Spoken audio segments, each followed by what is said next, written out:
ભગવાન રાજી થાય તો ભક્તિ આપે, પિતૃઓ રાજી થાય સંપત્તિ, સત્તા, ભક્તિ અને એક નહીં અનેક પેઢીઓનું કલ્યાણ કરે સાહેબ. પિતૃઓની કૃપાથી જીવનમાં મનુષ્ય જન્મમાં લીલી વાળી પ્રગટ થાય છે. અને સપ્તમ દિનની સંધ્યામાં જે લોકો સહમનોરથી થયા, મહોત્સવ ઉત્સવના મનોરથી થયા અને ભગવદ અનુગ્રહથી પ્રભુની કૃપા સમજો, એ કૃપાનાથની કૃપાથી આપના સમસ્ત પરિવારોનું ઠાકોરજી કલ્યાણ કરે. અને એક વિનંતી, જ્યાં જ્યાં ભગવાનની ભાગવત કથાઓ થતી હોય, આપ લોકો ભાગવત કથામાં જતા હોય, ભાઈ ભાગવતજીની પોથી પર એટલા બધા ફૂલ પણ ન ચડાવો, એટલો બધો પ્રસાદ પણ સમર્પિત ના કરો. જે 100 ગ્રામ 200 ગ્રામ કે 250 ગ્રામ પૌવા લાઈને આપ અહીં પધરાવો છો, એટલા જ પૌવા કોઈ ગરીબ બાળકોને, કોઈ બાલ મંદિરમાં, કોઈ કેજીમાં જ્યાં જરૂરિયાત છે ત્યાં આપો ને સાહેબ. ભગવાન તમારું મન માગે, કહ્યું ને ભાઈ, જગત તમારું ધન માગે છે, ભગવાન તમારું મન માગે છે. ભગવાનને મનથી સમર્પિત થાઓ.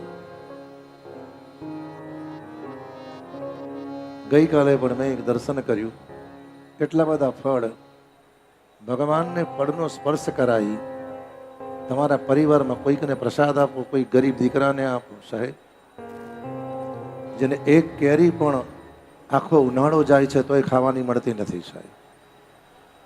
જેને એક ફળ પણ વર્ષો 6 મહિના સુધી ખાવાનું મળતું નથી. વધારે નહીં, ગુજરાત અને ઓરિસ્સાના અમુક એરિયામાં જાઓ, જગન્નાથપુરીની પેલી બાજુ જાઓ, તમે એક રોટલી આપશો તો આખો દિવસ તમારું કામ કરશે. હું તો ઘણી વાર કહું છું કે 56 ભોગ ભગવાન કરાવે છે તો ભગવાનની કૃપા માનો. પણ કદાચ 56 ભોગ ઠાકોરજીની કૃપાથી આપણાથી ન પણ થાય તો 56 ભોગની અંદર પણ સમર્પિત થઈને એવી સેવા કરો છો. આજે પણ તમે જુઓ કે શ્રીનાથજી અને ગુજરાતમાં ડાકોરમાં નિયમ છે કે જ્યારે જ્યારે 56 ભોગ થાય ત્યારે સકડી ભોગ 90% આદિવાસી લોકોને પ્રસાદ આપી દેવામાં આવતો હોય છે. 5000ની સાડી પહેરશો તો પણ શરીર તમારું એવું જ લાગશે, 500ની સાડી પહેરશો તોય શરીર તમારું એવું જ લાગશે, અને 50ની સાડી પહેરશો એ પણ ઈશ્વરે કહ્યું ને ભાઈ, ભગવાન તમને જીવનમાં જ્યારે સંપત્તિ આપે છે તો સમજવાનું, કોઈકની સેવા કરવા, કોઈકની મદદ કરવા, કોઈકને સમર્પિત થવા.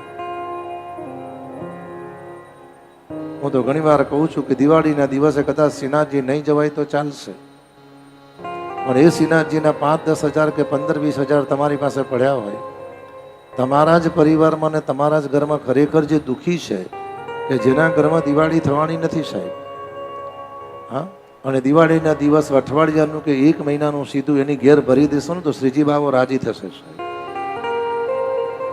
હા,